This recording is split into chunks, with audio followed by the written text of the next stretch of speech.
Welcome to This Week in Morgan County. I'm your host, Russell Mokhyber. Our guest today is Doug Estepp. He's the founder and owner of Coal Country Tours. Welcome to the show. Thank you for having me on. Tell us a little bit about your life and your history. Well, I grew up in southern West Virginia, Mingo County, family of coal miners. My grandfather was a coal miner. Most of my uncles, I had an aunt who was a coal miner, cousins, but I didn't take that route. Ended up at WVU, studied history. I worked for the federal government for about 25 years now, but I've always had a passion for West Virginia history, especially concerning coal mining, Hatfields, McCoys, Central Appalachia. You still work for the government, but Yes. this is your side gig. Yes. Okay. And what is Coal Country Tours? What do you do? Well, we explore early mining history, the development of West Virginia coal in the southern coal fields south of the canal. Especially, we focus on the mine wars, period of civil unrest and labor unrest from late 1800s to really early 1920s, and Hatfields and McCoys. A lot of people, there's this whole legend about that, about the fighting over pigs and romances and things like that, but that was actually the first shots of the mine wars. It had a lot to do with the resources and who were going to profit from the resources of southern West Virginia. So we explore all those historical themes. How did you become interested in the mine wars? Well, I grew up down there, like I say, in a family of miners. I had been to Matewan dozens of times, Blair Mountain, didn't know anything about it, never heard a word about it. And, it wasn't in the educational curricula of the public education system there. No, it wasn't. Was that in the deliberate? schools. Yes. Mm-hmm. But why was it deliberate? Who did it? Well, we know that the state has suppressed the history for quite a while. We have documentation during the Great Depression when the writers groups were in here writing the state histories. They wanted to write about Blair Mountain, about the coal camps, about Matewan, things like that. And the governor suppressed it. And we have this trail of correspondence back and forth where they're arguing over it. And eventually the writers decided that they would accept a compromised book and not antagonize the governor. So it's been suppressed. I'll give you another example. I went to WVU, or kind of a flagship university. Between the time of these events and probably the mid-'80s, there was one dissertation written in all that time on any of these subjects. It's written by a guy named John Barb. He wrote it in 1922, the year of the treason trials in Charlestown. So, that doesn't just happen. Somebody's saying, you don't want to write about this, this isn't a good idea. So, now you have a big year coming up. Mm-hmm. You have your next tour down to the coal fields is going to be May 15th through 17th? Right. That's on the 100th anniversary of the Battle of Matewan. Actually took place on the 19th, but they'll do a reenactment on that week. And you have tell us how it works. People pay a certain amount of money and they get on a bus in Hagerstown? Yeah, we'll be traveling from Valley Mall in Hagerstown. That's going to be our departure point. We're partnering with a couple of the local lifelong learning programs, Shepherd University, Hagerstown Community College, and Frederick Community College, but it's open to the public. But we'll get on a bus there. We'll head down the first day. We get to Beckley. We go to Tamarack. Then we go to the Beckley Exhibition Coal Mine. The Whipple Company store used to be one of our... Well, let's stop at the exhibition. Let's do it step by step. Okay. At the coal mine, this is people will go into a replica coal mine. Right. It's actually it was a working coal mine from about 1890 to about 1910. It went out of business eventually. I think it was the Sewell seam, but the city of Beckley bought this mine back in the 50s, I think, and they shored it up and kind of opened up, and now you can basically go into what was once a pick mine, a working mine. Right. And let's get an understanding of why there was labor organizing and disturbances. What were the miners facing back in those days? Well, the miners were in a very bad situation because when they developed southern West Virginia, this was an area that was not well developed, didn't have big populations. So the railroads came in, that kind of opened the coal fields. But there was no housing, there wasn't really the population to man these mines, there was none of the infrastructure. So the companies came in, they built the company towns, they built the company stores, they brought people in, and you were kind of beholden to the company at that point. Everything about your job, where you lived, how you lived, where you worked, everything was controlled by the company. So the company took full advantage. So these guys worked, for basically starvation wages. You're working 60 hours a week underground, pick mining, hard work, loading, 6, 8, 10 tons a day if you're a good miner, and you're living on starvation wages. So eventually, that starts to wear. The big issue down there was what they call the mine guard system. The way that the coal industry managed to control the miners was through a system of, I guess you would say, public law enforcement being administered by private entities. At the center of this was the Baldwin Phelps Detective Agency out of Bluefield. They provided deputies to a lot of the counties. These were actually private detectives who were deputized by the sheriffs, so they had all the authority of civil law enforcement, but they were being paid by private masters. You had certain sheriffs, certain counties that were basically compromised by the coal companies. Logan County had Sheriff Don Chafin, 200 deputies, all paid by the coal companies. The railroads had their own security, so they all worked together to basically suppress people. It took away their rights to assembly, free speech, free travel. You have to understand at that time there were no roads in and out of southern West Virginia. Your only access was by railroad. And on every train, every depot, every town, these guys were walking around. And so it was, I've described it as an industrial police state, which sounds kind of heavy, but that's what it was. You had no freedom of movement or assembly or anything. And I think worse than the exploitation, that's what eventually set off these events. And it was hazardous working in the mines. Oh, it was dangerous, yeah. World War I, you had a greater odds of being killed in a coal mine than if you were on the front in France, fighting in France. So, and you tell a story about how the term redneck came about out of the conditions in the mines. Right. Tell us that story. Like I say, the system was very exploitive. The coal companies charge you for everything. There was one thing that they did give every miner, and that was a red bandana. So that's kind of strange. What's the story behind that? What it was if you work in the mines, it's very likely at some point you're going to get injured, maybe gravely, a lot of blood, things like that. So your worst enemy in a situation like that is shock. If you pull out a white hanky and you put it to your head down there in those low lights and it's black, that's going to frighten you and you go into shock. So the coal companies would give every miner a red bandana. It doesn't show blood, not as likely to go into shock. So once they started organizing and trying to fight back, this wasn't something you could do in the open. Because if you tried to have a union meeting, for instance, you'd all get evicted and beaten and God knows what else.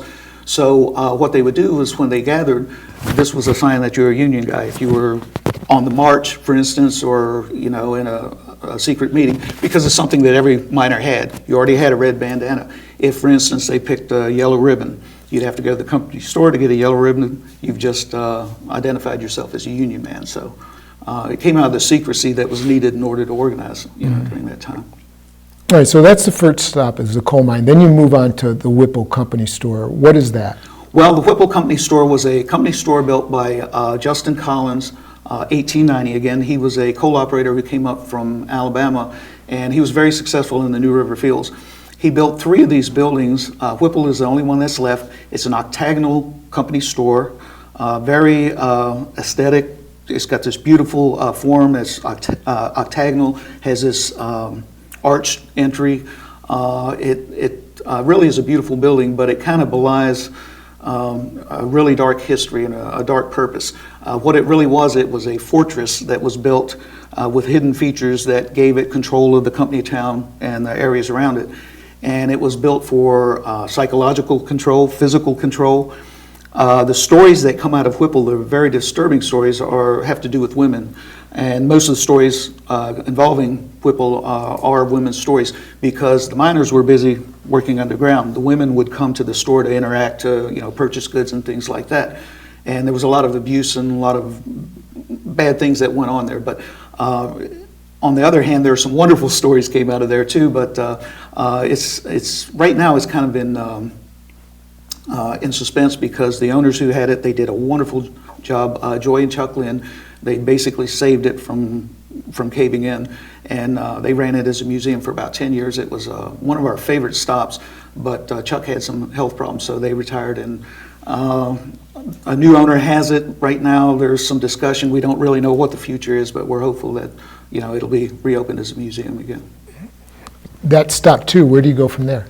Well, from there we stay at Twin Falls Resort State Park. Very nice facilities there. We like to get out in the country where it's nice. But next day we go down to Matewan for the annual reenactment. They have a group down there called the Matewan Drama Group. They've been doing a reenactment probably for 15 or 20 years. A reenactment of what? The big shootout at Matewan. May 19th, And this 1920. involved Sid Hatfield and Yes. Ed Chambers. Tell us the story of what happened. Well, as I said, the Baldwin Felts were kind of central to the mine guard system, and they were very much resented and hated by the miners all throughout southern West Virginia because of all the abuses they met out. In early 1920, miners around Matewan had started organizing, kind of caught the operators by surprise, and they were having a lot of success in and around Matewan.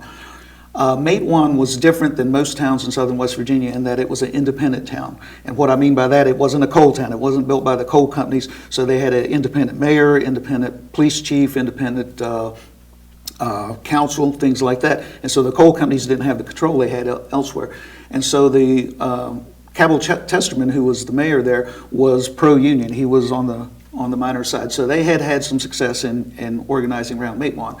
So the coal companies turned to the Baldwin Felts, to their old standbys for any labor problems, and they were going to send in all these guards and basically kind of buffalo the local authorities and take over. And so you had this showdown basically that happened. They sent in 13 mine guards, including Albert and Lee Felts, who were brothers of Thomas Felts, the owner of the Felts Agency, sent them in to evict coal miners who had been joining the strike.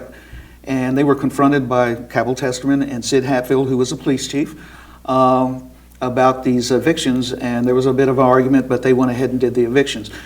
This played out, like I say, just like an old Western, except it happened at 5 o'clock in the evening instead of high noon. The detectives go back to their hotel, have lunch, they come back downtown to catch the 5 o'clock train, and they're confronted by Sid Hatfield. The Baldwin Felts pull out a warrant for Sid Hatfield's arrest. They say they're going to take him to Bluefield to their headquarters, at which point someone goes gets the mayor. The mayor comes over, there's an argument, and like these historical shootouts sometimes or always seem to happen, no one knows who fired the first shot, but a shot was fired, and then you have this shootout on the main street of Matewan. It was over in about 5 minutes. 7 of the Baldwin Felts detectives were killed, the mayor was killed, and 2 miners and a bystander were killed. It was the deadliest shootout in U.S. history, but for 100 years almost, it's been lost to history. I think that started changing in 1986 when John Sayles made a movie about events called Matewan, and that got people started talking about it, and now we're at 100th anniversary. Who's Ed Chambers? Ed Chambers was one of his best friend, kind of a childhood friend, and part-time deputy. And so occasionally Sid would deputize 2 or 3 guys to help him out. And he, of course, accompanied Sid to the Welch Courthouse, McDowell County Courthouse the next year, and met a bad fate. We can get into that in a minute, of course. Okay, so there was this shootout. How many people were killed? 10 people were killed. Okay, and what was the result? Well, eventually, Did the coal companies gain control of the town through that shootout? not through this episode. What happened was, once you had the shootout, Tom Felts came in with a lot of detectives and all, but there was kind of chaos for a few days. It really was a huge newsworthy event. It just went all around the world, and especially in the coal fields. This was an instance where someone had actually stood up to the Baldwin Felts and prevailed. So Sid Hatfield was like a rock star. He was in the newspapers, he was everywhere, he was the hero of the miners. But he and about a dozen other miners were eventually charged for the murder of Albert Felts, one of the Baldwin Felts detectives. There would be a trial the next spring, and they would all be acquitted. A trial down there. Right, in Williamson. The locals felt that the Baldwin Felts had no business being in there doing what they were doing, and basically got what was coming to them. So in the meantime, this organizing effort had turned into a lockout. And by May of the next year... A lockout is where the company says you can't come to work. You've joined a union, you're out. And they started evictions. You started having tent colonies where these evicted miners and their families were living. Eventually it would become a strike when The union held out for a while trying to get the companies to negotiate, but they weren't going to negotiate. So eventually, Sid and a dozen other miners were tried for murder, and they were all acquitted, but Thomas Phelps was out for vengeance. And so he basically the next summer, he lured Sid Hatfield and his friend Ed Chambers to McDowell County Courthouse under some false charges, and they were assassinated there on the courthouse steps, August 1st, 1921, in front of a couple hundred witnesses. And that was by the Phelps agency? Yes, yeah. There were 3 Baldwin Phelps deputized agents, so they were deputies of McDowell County, but they were also employees of the Baldwin Phelps agency. C.E. Lively, Bill Salter, and Buster Spence were waiting on the courthouse steps, along with probably a couple of dozen other detectives. And as they walked up the steps with their wives, they were killed in broad daylight. The heroes of the miners were assassinated in broad daylight. Yes. Were the assassins criminally prosecuted? C.E. Lively was prosecuted for the killing of Ed Chambers. No one was ever tried for a killing of Sid Hatfield, which is rather strange because Sid Hatfield was the hero of the miners. He was the man. I actually have I won't give a spoiler because I actually have an article coming out in Golden Seal, I think in the next issue, on those events and how it ties into Matewan. But to answer your question, C.E. Lively was tried and acquitted in a sham trial, and that was the only trial that ever took place. Okay. This event, this assassination, led to the Battle of Blair Mountain. Yes. And how did that happen? How did that play out? Once you had this assassination, this just went through the coal fields like a lightning bolt. The miners were just enraged. You know, they said that they shot Sid down like a dog. And so what the miners started doing, they started walking off the job everywhere, union fields, non-union fields, whatever. The union really had no control over them. And they were just meeting on corners and in union halls and anywhere they could gather. And they were just enraged. They said, you know, we have to do something. We have to do something. 20 years they've been fighting the legislature, the courts, criminal justice. You know, like I say, there was no justice system. So they called for a mass rally. I think it was August 17th, about 2 weeks after the killings. What year? 1921. Okay. This was at the Capitol grounds in Charleston. About 7,000 miners showed up. Mother Jones was there. The widows of Sid and Ed were there. Frank Keeney, Fred Mooney, leaders of the union were there. And they made a list of demands to the governor. The number one item on the list was always end to the mine guard system. But they wanted investigations, they wanted freedom to trade where they wanted to trade, not at company stores, things like that. Well, the governor, as he always did, said nothing I can do. And so Keeney told the crowd, he says, go home. The only way you're going to get your rights in this state is through the barrel of a high-powered rifle. And so the miners dispersed at that point. Keeney was a union leader? Yes, Keeney was president of District 17, which covered southern West Virginia, the area that they were trying to organize. So about a week later, I think about the 26th of August, there's a little creek called Lenz Creek, southeast of Charleston on the Kanawha River. It runs south.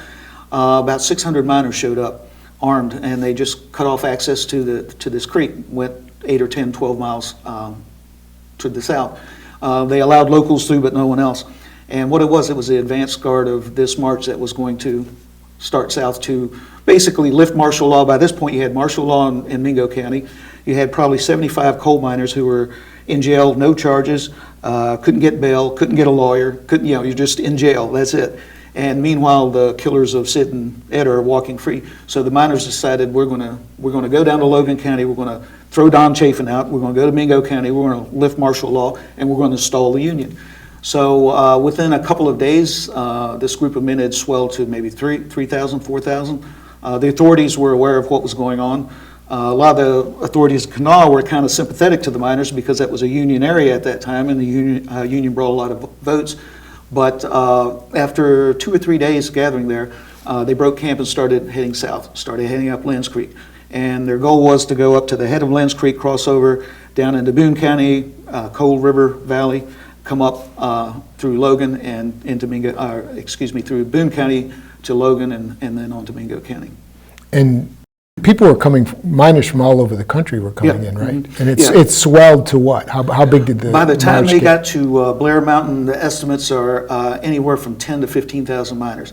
Now, there's a guy named Brandon Nida from Southern West Virginia who did his doctoral study at Cal Berkeley, and he did it on Blair Mountain, did a lot of archaeological work up there. And for a long time, the Battle of Blair Mountain was kind of posed out there as a sham battle, as this, just kind of a demonstration, and they weren't really serious. But what he found through his archaeological work, that it was a very real military movement. About a third to a half of the participants were veterans of World War I. And so they had squads, they had command and control, they had... Are we talking coal miners here? These are coal miners, yeah. Coal miners. So who's on the other side? You had the company guards, state police, volunteers, anyone that the coal companies could get. They would go to their mines and order them into the trenches. Was the U.S. Army, was the U.S. government called in? Eventually they were, yeah. Once the fighting got heavy, they brought in Billy Mitchell, who was considered the father of the modern Air Force. They brought him in, and they brought in General Harry H. Van Holtz, who was kind of not a well-known soldier, but he's a hero in many ways. He served in the Philippines, made his name there, suppressed the insurgency there. He was father of the military police. He saved the Hungarian National Museum from looters after World War I. So he was a big figure, and he was very stern. He was the perfect man for the job because he was very stern, very businesslike, but he had a humanity streak. He didn't want to kill anyone if he didn't have to. So what was the result, though? Well, when they got to Blair Mountain, the coal companies had fortified about 13 miles along the ridge. Trench works, modern machine guns. They had Browning water-cooled machine guns. The U.S. Army had only gotten these maybe 3 or 4 years, maybe about 3 years before. And they're already, the coal companies have these. They have Thompson submachine guns. They hired airplanes out of Portsmouth, Ohio, and actually dropped bombs on the miners. But they met there on Blair Mountain in late August, about the 26th, 27th, I think, were the first shots. And this battle would kind of rage up and down this ridge for about 5-6 days. The miners were pressing the gaps like you would in any military engagement. But what they were doing was they were tying down the defenders there, and then they were crossing over the more lightly defended areas in between. There was a point where Logan went into a panic. People were loading their goods on trains and trying to get out of town, and people were streaming out because the miners had breached the fences. So, of course, Harding was aware of all this. Washington, D.C. was aware of all this. They had sent Van Holtz down once earlier. They had managed to turn the miners back about two days into the march. But then the authorities in Logan basically crossed into Union territory and killed a couple of miners, and everything started again. So he had just gotten back to Washington. They sent Van Holtz back. He called for Billy Mitchell to fly up from Langley. Mitchell came up with 8 Martin bombers and 14 de Havilland fighters. The only instance in U.S. history where federal air power was deployed against American citizens. But he came up to Charleston, and Billy was ready to just bomb the hell out of the miners, but Van Holtz wouldn't let him. He kind of knew how Billy was. He said, "Go on back to Langley, leave your planes here. I'll call you when I need you." And so Van Holtz used them for surveillance. But eventually, Van Holtz would bring in federal troops to stop the fighting after a couple of days. How many dead? Hard to estimate. Most estimates are 30 to 50. But the thing was, both sides tended to hide their casualties, especially the miners. Because if you were a family member was killed, fighting for the Union, that meant no one in your family could get a job in the coal mines, if you were in non-Union territory. The coal companies kind of did the same because they're always trying to hire fodder for the cannon, if you will, more detectives, more mine guards, and they don't want to publicize if they've lost 20 or 30 men in a fight. So, but probably, I would say 50 is a fair estimate, And what was the result in terms of union organizing? Well, it was a disaster, really. What happened was, as a result of the Battle of Blair Mountain, the coal companies pursued treason trials that took place just in Jefferson County, just down the road. 1922, they brought, they charged over 1,000 miners with murder, and I think about 30 or 40 with treason. They brought them all up. They were going to have a big mass trial, but that didn't work out. But they did have 2 treason trials in 1922. Bill Blizzard, Subdistrict 2 president from Kanawha County, he was found innocent. And then Walter Allen, another union organizer, was found guilty. The 3rd treason trial, they actually moved here to Berkeley County. That was for Fred Mooney, but it was moved to Greenbrier County and eventually petered out. But the result of all this was that the Union was physically and financially broke after all the expenses for the trials and what happened with this big battle and all the aftermath. They were just physically and monetarily broke. And so the coal companies took advantage. They had just signed a new 4-year contract. 1 year into the contract, they repudiated that contract. The union sued, and the federal judge says, no, it's okay. And then it turned out that the judge held a lot of coal stock that he completely forgot, but he got a slap on the wrist and the union was busted. The coal companies lost, the workers lost the battle and eventually lost the war. Right. Well, they kind of won the battle but lost the war. They could have taken Logan, and I kind of shudder to think what would have happened if they had, because although their purpose may have been something positive, things like that can degenerate. But once the federal troops showed up, they were good citizens. They were patriots. They weren't going to fight Uncle Sam, so they just ceased and desisted at that point. But it was a big loss for the Union. So basically, American labor went into decline until the New Deal acts. It was just. Right.